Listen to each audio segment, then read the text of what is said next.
Folks, be sure to give a thumbs up on the show, hit that like button, also hit the subscribe button as well, and turn on all of those notifications so that way you can have the best in news, notes, information, and coverage on your Crimson Tide. But we now get into one, Pete Golding. Pete Golding, Alabama defensive coordinator, is in his fourth year for the Crimson Tide, his third year as the primary defensive play caller. And can he, replicate the 2016 defense here with this group? So the reason what made that 2016 defense so good, because this is the defense that, U.S. fans, you all talk about.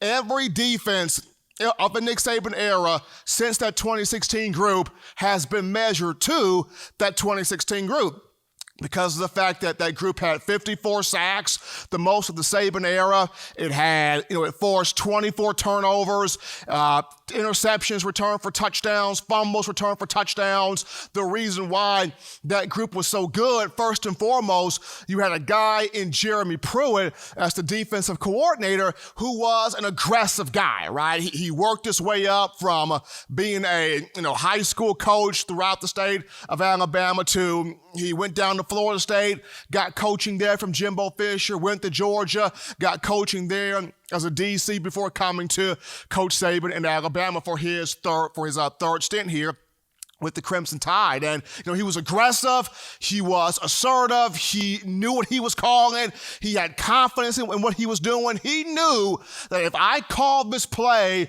is going to work. And even though Coach Saban would give it to Pruitt a little bit, Pruitt wasn't afraid to give it back to Coach Saban a little bit. So he had the nerve of steel to go back and forth there with the commanding general there, that being one head coach Nick Saban. And Pruitt also had a love for the players, a love for the guys in the locker room, a love for the team.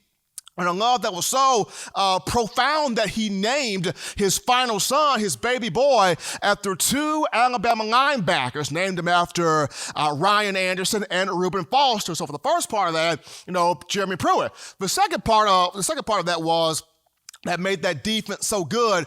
Everybody on that defense was so locked in. When you talk about from the defensive line, where you had Jonathan Allen and Dalvin Tomlinson and Deron Payne, to your inside linebackers, Reuben Foster, Sean Dion Hamilton, Rashawn Evans, to your outside guys, Ryan Anderson, Tim Williams, to your secondary, Ronnie Harrison, Eddie Jackson, Minkah Fitzpatrick, Levi Wallace, Anthony Everett, also Marlon Humphrey in there. Everybody was just so locked in. That's what made that 2016 defense so good. There were so many characters on the field, but all of those guys were just extremely locked in. And then last but not least, what made that defense so great was, to me, you had that off-field chemistry, right?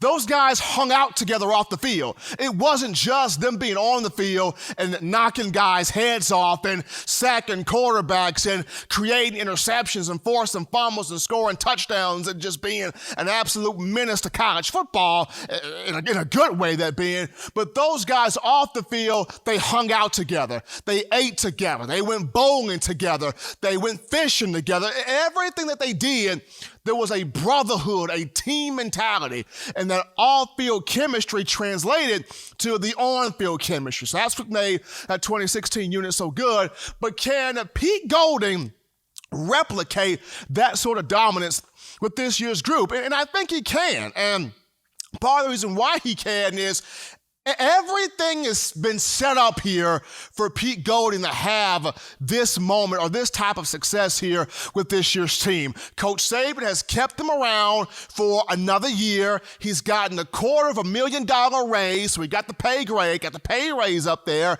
And then on top of that, if I've said this once, I've said this numerous times, for the first time since the 2017 season, all of the leadership, all of the experience, all of the playmaking, playmakers, all of your veteran warriors, if you will, are on the defensive side of the football. When you look at the defensive line, Fadarian Mathis, warrior. Tim Smith, warrior. DJ Dale, got to improve that speed a bit, but he's got a little warrior in him. You got Jamil Burrows, that same mentality.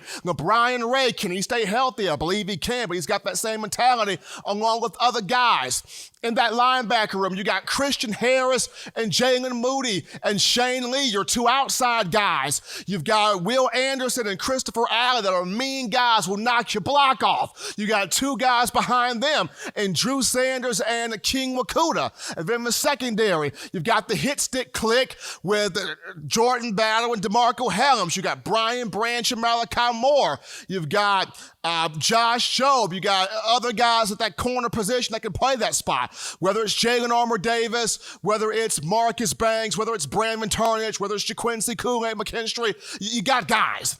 You've got veteran guys. You got young talent, but you've got veteran guys on this defense, and it's more on defense than what there is on offense. Henceforth, the defense a little bit ahead of the offense. So that's, that's the second thing there as to why, Pete Golding can get this done. And then three for me here is just the chemistry, right? The chemistry at the inside linebacker position between Christian Harris and Jalen Moody. And Moody spoke to reporters on Monday, and he talked about how this defense, there is so much chemistry within this front seven. There is so much ownership. There is so much responsibility. There is so much of players taking accountability for their own actions as well as helping out the betterment of a team. And just focusing in here on Moody and Harris for right now. Moody talked about it. Christian Harris, that guy's my little brother. That's my dude right there. We hang out all the time off the field. We hang out as much off the field as we do on the field. We're talking ball all the time, whether it's us playing 2K or us playing Madden or us playing NCAA or no matter what the heck we're doing, we're talking ball together. And we're talking about how we could have done that play better, how we could have ran this formation better. How could we have done this particular set better? And we're sharpening each other up. We play well off each other, and that chemistry is going to help us do some big, big stuff here in the upcoming season. And having that type of chemistry with your two inside linebackers, this is something that guys like Donta Hightower and Nico Johnson had in 2011 that got Bama to the national championship. This is something that C.J. Mosley and Johnson had in 2012 that got Bama to a national championship. This is what Reggie Ragland and Reuben Foster had in 2015 that got Bama to a national championship. This is what, Rashaan Evans and Sean Dion Hamilton had in 2017 that helped Bama win a national championship. This is also something that 2016 defense had in terms of Reuben Foster and Sean Dion Hamilton also, unfortunately, ran into Deshaun Watson and Clemson there. But the chemistry was still there, either way, the chemistry was still there. So looking at here, Pete Golding, the fact that Coach Saban has held on to him another year, sees something in him, sees greatness, sees production, sees something big in him, and then you've gotten the veteran leaders back here on the defensive side of the football that can make plays, that can produce, that can set some things off, and then when you look at just the chemistry of the inside linebacker room between the likes of Jalen Moody and Christian Harris, all of those are reasons why I feel like this group can replicate, with Pete Golding coaching it, this group can replicate the 2016 defense here for the Crimson Tide.